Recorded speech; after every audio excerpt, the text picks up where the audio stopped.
I do understand the sentiment though, because a while ago they did pick up the Tristana in their third slot. If they leave the ADC in their fourth and fifth slot, I think KBG will have an inkling to ban the Severe or the Sona as well. Right now, at least they do get the Severe, which can be very helpful for team fights, especially because of the Ricochet and the spell speed as well. KBG though still going with what has been working for them. Kha'Zix, Ornn, this is massive damage, and again, last pick for Anran. Yeah, and they also picked the Kha'Zix in answer towards the Sivir, because Sivir is very much vulnerable to these assassins. She doesn't really have any dash abilities. She only has a spell shield. So if the Kha'Zix can get on top of her, she could potentially get immediately deleted. On the side of EDG, now they've finished up their composition without a Fiora and a Nautilus. Very similar look that they had in game 1, only the Sivir being the very different champion here instead of a Tristana. I like the Sivir. I like the Sivir. Yeah. That was a hover on the Katarina, but it did go on the side of it. And going back, I do like the pick on the Sivir. It provides a lot of buffs right now for both the Hecarim and the Fiora. The morale as well as the movement speed boost would very well help both of these champions. Dude, the drafting of PFS Gaming is just so good. It's mid lane Gwen. Yeah, and this is the very champion that Andra 9 used to dominate even against Thundertalk. Yeah. This is why Andran remains to be the best mid laner in the world. It's because of this, and we do understand why Keepus Gaming retains him as the last pick all the time as well. Because they know, they believe, and it is true as well, that he is going to deliver and carry when he is the last pick. Yeah, and he is the ultimate carry of the team.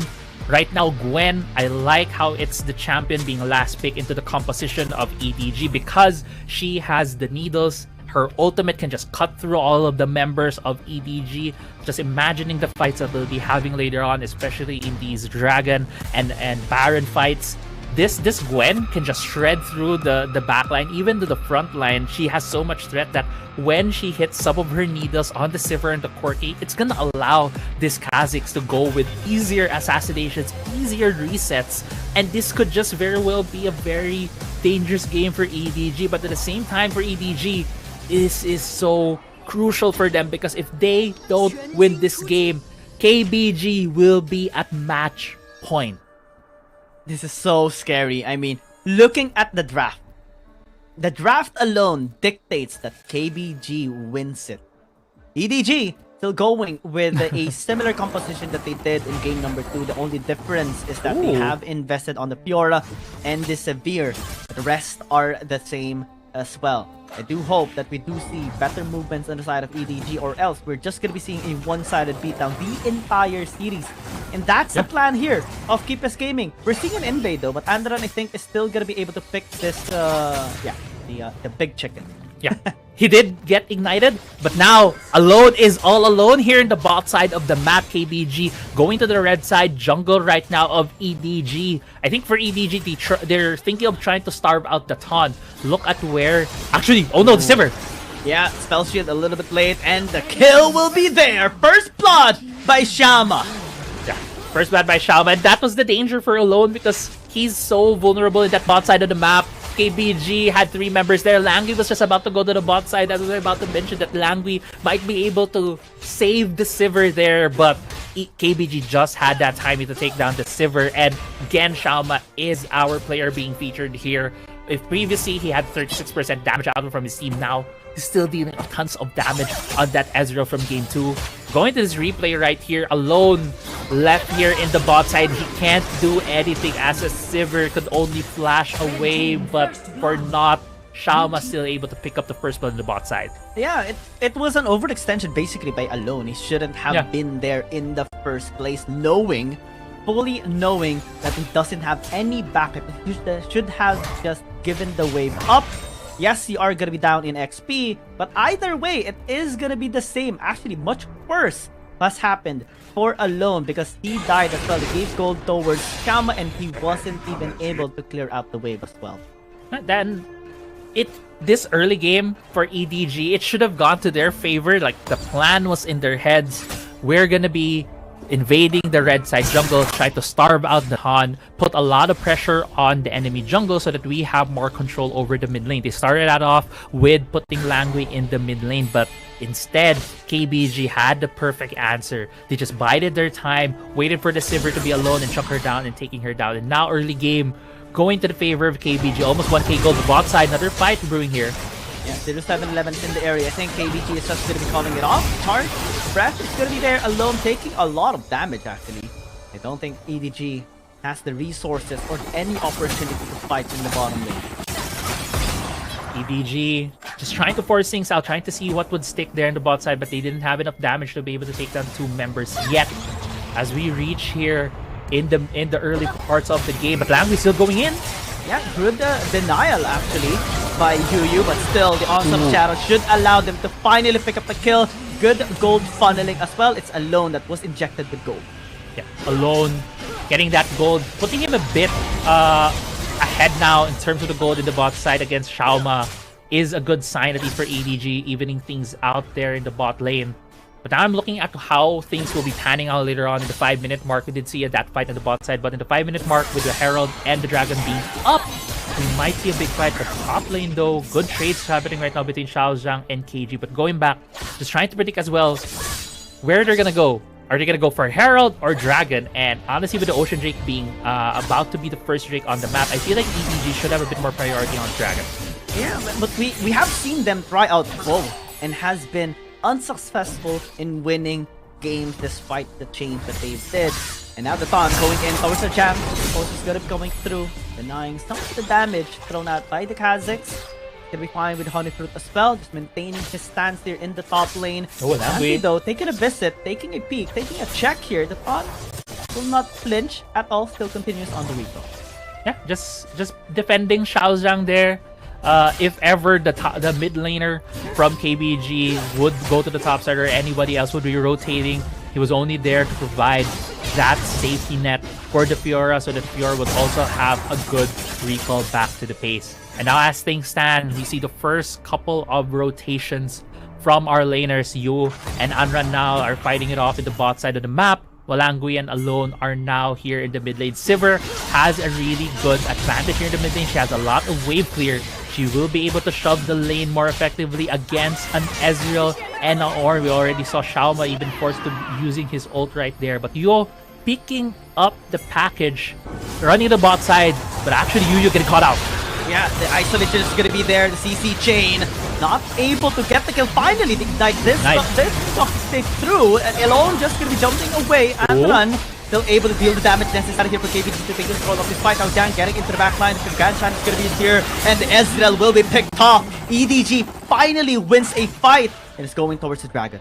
And that's what we're expecting from EDG, the aggression from them taking these 50-50 fights, not really knowing where KBG is, but they still went with it. It went in their favor in that, taking 2 kills, taking the Dragon as well, and they're also challenging the Herald. Yeah, committing. The Thon is gonna be taken down. The steal is gonna be there. Keeper's game is still fighting back though. Kazakhs taking out already. EDG showing their strengths now. Yeah, big turnaround here from EDG compared to what we've seen in Games 1 and Game 2. A more proactive, a more aggressive EDG. That's what we've been looking for from them. I felt like in Game 1 and Game 2 we were playing into the hands of KBG. Now they're trying to be a more assertive, more proactive, more chaotic. And now they're trying to be a more assertive, more proactive, more chaotic compared to what KBG are expecting. They've been catching out KBG because of it, as you see in that replay right there. Just slivers of help from EDG getting away, and Xiaozhang just casually getting into 3 members and still able to win a fight out of that. Just EDG right now popping off here in Game 3. Yeah, it's because the Gwen is not yet fully online just yet, but right now, EDG continues to step on the gas pedal. They are going to be taking this tower into the mid lane successfully because of the Rift Herald. The first time ever we're seeing EDG ahead in gold above 1,000. Yeah, they got first turret, they got first Drake, they got first Herald. All of the stats that we saw earlier, the team head-to-head that matters between the two teams. And they are now at almost 3,000 gold, just hit 3,000 gold actually, in terms of an advantage. A pretty good start right now from EDG. Now how are they going to be able to close the game? It's going to take a lot of fight between them. They're going to need to be able to control the lanes, put down wards into the jungle of KBG because they can't slow down. There's still the Gwen, there's still the Ezreal. These two champions scale. Kha'Zix as well, if he gets his items, can just delete the backline of EDG. There's still a lot of threat on KBG if they're able to prolong this game. So right now, the burden of accelerating the pace of the game is going to be on EDG. They need to set up traps in the enemy jungle, try to pick them off. Or later on, if KBG doesn't give that opening, set up a trap in the second drink of the game. Oh, the big trap. This time, but Kha'Zix, Andra 9 is looking for the finish. The needles are going to be thrown out. Last one will secure the kill, but Trace is going to be there, especially because of 0-7-11. So 1-for-1. EDG looking for 4 though. Langui unable to fish anyone there between the Con and Yu. They are looking, they are lingering in the area. Dry brush. Ward is spotted out. KBG is disengaging. Yeah, KBG committed 2 big ultimates in that pick in the bot side. The Call of the Forge God as well as the needles coming from the Gwen. They did get the kill in the end, but the Gwen just getting a bit caught out by 0-7-11. The fear just pushing her a bit towards the turret range, giving one more turret hit, and just giving another kill now to the side of EDG. 1-for-1 in the end. KBG knowing the position they're in, trying to see if EDG would just overextend here in the bot side. But I think EDG knows that they're in the bush right now in the bot side. They have an inkling. Are looking. Oh, they're coming out! 0-7-11 is here, but alone is going to be immediately deleted in an instant. Kha'Zix as well going to be traded out. Shama still able to dish out the damage necessary. Zone Hector him away. A 1-for-1, but keep scheming. Having the better gold funneling actually here in this fight. Charge good coming through. Both still committed there. By Shama. Andra 9 looking for an opportunity. Will not find it though. A good momentum stopper right there for the side of KBG. But still, bot side still hasn't ended yet. Calls before not being used. Double knock up. Andran now getting the damage done. The snip is too much. It's Xiaoma getting the kill. Again, the gold fun is just better here for Keepas Gaming. And we were praising EDG of their early game. They were doing so well. But KBG, I feel like are also now playing into the tendencies of EDG. They know that EDG would like to go for these 50-50s where they just try and get an advantage. And KBG is like, we're gonna wait for you here, and if you show up, we delete you. And with that strategy that KBG just whipped up right there, they're able to get advantages, able to get the bot side turret, able to get more kills than EDG. The turret is still, in terms of gold, it's still going to be in favor here of EDG. But for KBG, they just need more time. And if EDG can't push the momentum against KBG, KBG has a lot of ways to get back into this game. Yeah, EDG is trying as well. They're setting up for this bottom side objective. Ice Dragon right now is available, and we don't see the pawn just checking the area just yet. Faraj is going to be giving them some information though. They're turning onto Yu, getting damage done. Pawn is going to be in the area. The snip is going to be problematic here. Andran threatening so much. Call of the War Shot going to be used as well. Double knockup is going to be made there by Keepas Gaming, and now they get the dragon for absolutely free. Yeah. KBG having the superior poke as well as positioning in that fight. Able to secure the dragon for free against EDG. Earlier on, that gold lead was around 3k, even ballooning to about 3.5, and now it's down to just 2k here in favor of EDG. KBG clawing themselves slowly back into this game. Anran 9 on the Gwen, still scaling. Xiaoma on this Ezreal. Must be fully online at this point, probably already. Yeah, just confirming getting both Muraman and Triforce. Anran deals so much damage right now on the 0-7-11 Hecarim. That's a tank, and the snip from the Gwen is just cutting him down. Yeah, it's not even the fully stacked snip. It's just 2 attacks and then the cast of that first just skill. A couple.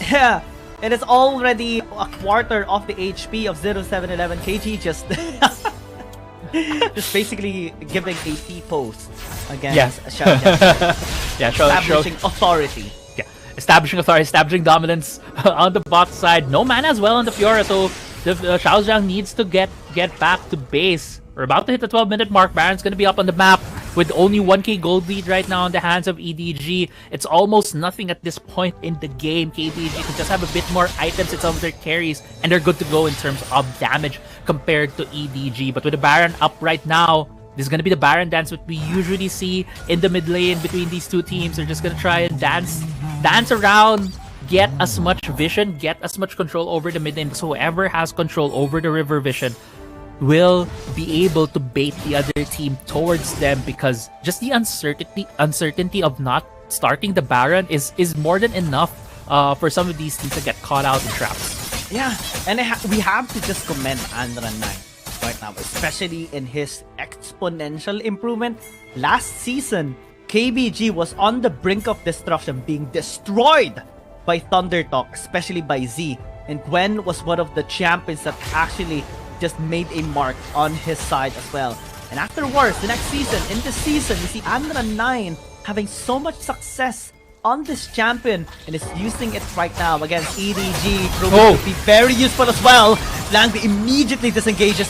Andra9 throwing the last needles out as well, cutting down 2/3 of the HP of Langby. Does have the Warmugs and should be fine in a short while. Has to dodge the missing shots here of Xiaoma.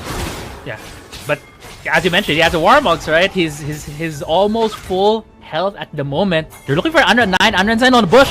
Yeah, also the dash is gonna be there. At least a charge by 0711. No ult just yet expended here by EDG. Xiaojang in the back away and does able to lunge out of this harm's way. Mid lane still intact for EDG. Xiaoma's trying to intercept though, trying to get the damage done. Charge only connecting onto the support, but Andra9 already looking for a kill. And again, just as Fiora, Xiaojang gonna be in the back.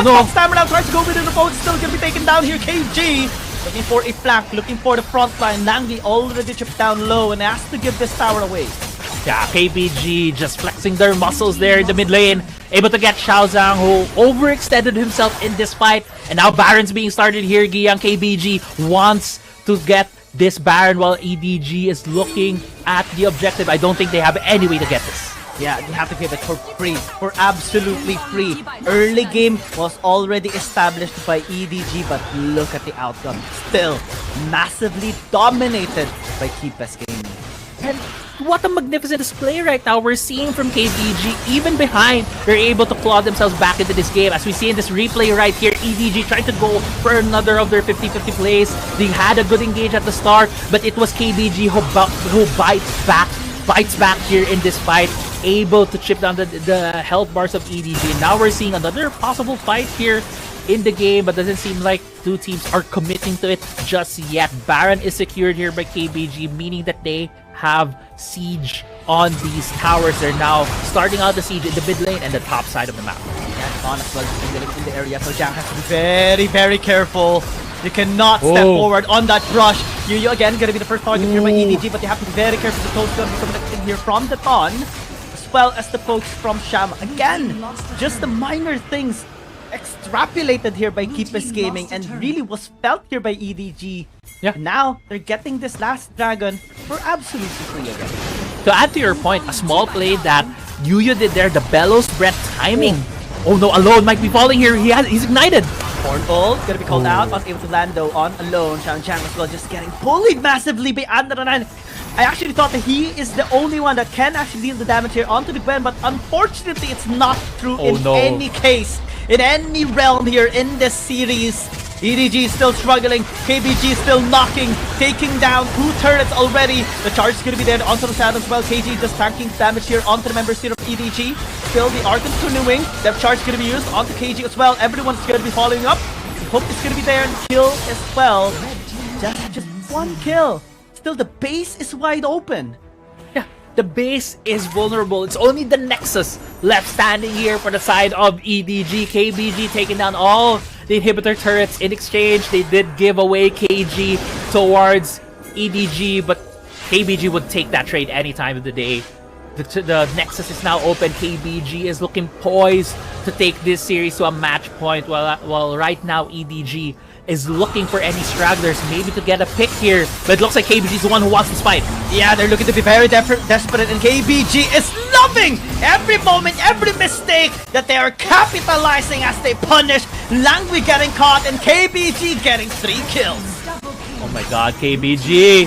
KBG is so strong. This is a very different KBG to what we have seen in most of Season 2, and now they're showing their full potential here in this series. Dude, the games keep getting shorter and shorter. 19 and a half 17 and a half in exactly 17 minutes and 14 seconds. KBG now reaches match and series point. Woo! KBG just one win away